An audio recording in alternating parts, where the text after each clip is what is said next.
Ding versus Gukesh clash in Game 1 of the 2024 World Chess Championship. Let's get started. Gukesh confidently opens with a pawn to e4, a classic move to control the center. In response, Ding plays pawn to e6, entering the French defense. Subsequently, Gukesh follows with pawn to d4, solidifying his central control, while Ding counters with pawn to d5, creating a tense pawn structure that sets the tone for a dynamic struggle. As the opening unfolds, Gukesh develops his knight to c3, attacking the d5 pawn. However, Ding responds with knight to f6, increasing central pressure. Not one to back down, Gukesh pushes pawn to e5, forcing Ding's knight to retreat, and he decides to move to d7.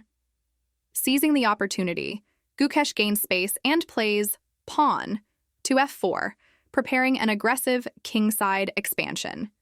Meanwhile, Ding strikes back with pawn to c5, directly challenging White's center.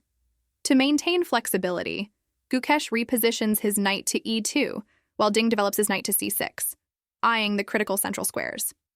Gukesh strengthens his center with pawn to c3, but Ding signals his intentions on the queen side by advancing pawn to f5. The middle game begins to take shape as Gukesh places his knight on f3, reinforcing his king side. At the same time, Ding responds with pawn to a4, creating queenside tension.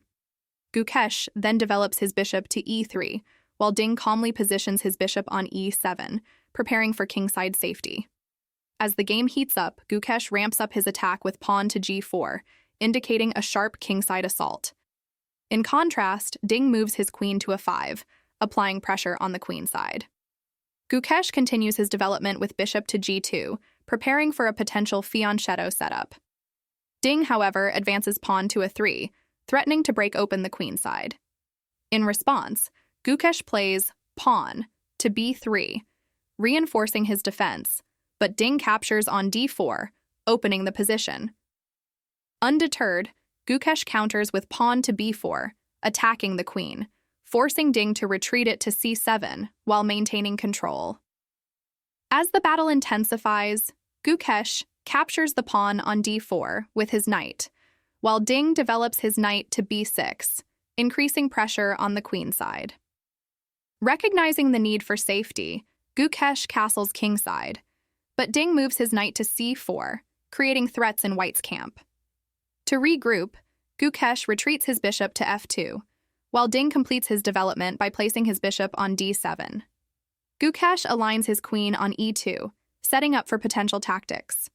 However, Ding strikes, capturing the knight on d4 with his own. Gukesh recaptures with his knight, but Ding repositions his knight to b2, aiming for queenside dominance. Next, Gukesh consolidates his forces by moving his queen to e3, while Ding calmly places his rook on c8, intensifying the pressure on the c3 pawn. In defense, Gukesh develops his rook to c1, safeguarding the pawn, but Ding responds with queen to c4, applying relentless pressure. Sensing the need for counterplay, Gukesh pushes pawn to f5, signaling an aggressive kingside strategy. Nevertheless, Ding coolly repositions his queen to d3, offering a queen trade, and maintaining firm control of the game. The game continues to heat up as Gukesh declines the queen trade, retreating his queen to e1 to regroup his pieces. Meanwhile, Ding seizes the initiative by developing his bishop to g5, targeting White's rook on c1. In response, Gukesh moves his rook to c2, reinforcing his position. However, Ding intensifies the pressure by advancing his rook to c4, tightening his grip on the queen side. The kingside battle begins to spark as Gukesh pushes pawn to h4, aiming to drive Ding's bishop backward. Yet, Ding surprises him by advancing the bishop to f4, keeping it active and making Gukesh pieces suffocate. Searching for counterplay, Gukesh shifts his queen to b1, but Ding capitalizes on his momentum by capturing the pawn on c3 with his rook, grabbing material. Undeterred, Gukesh eliminates Ding's rook, but Ding swiftly recaptures with queen takes rook on c3, keeping control. In a bold move, Gukesh takes the pawn on e6 to create attacking chances. Ding, however, opts for pawn takes pawn on f6 instead of the stronger bishop capture, which would have pressured the g4 pawn.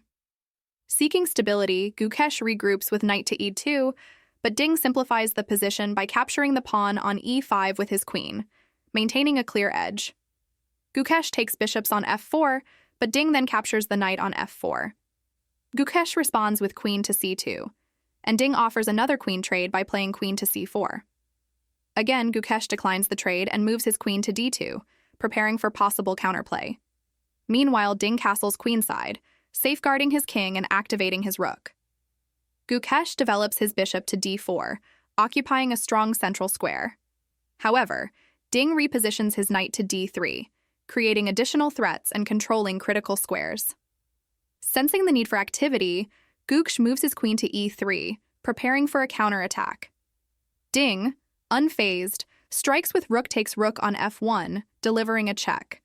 Gukesh recaptures with his bishop, keeping his position intact. Ding then pushes pawn to e5, attacking Gukesh's bishop.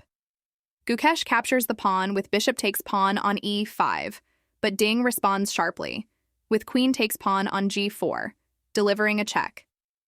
Gukesh blocks with bishop to g2, staying solid. Ding develops his bishop to f5, protecting the knight and dominating the long diagonal, while Gukesh retreats his bishop to g3, ensuring coordination. Ding advances his bishop to e4, increasing the pressure, prompting Gukesh to move his king to h2 to avoid immediate threats. To secure his position further, Ding plays pawn to h6, creating an escape route for his king and preventing back rank threats.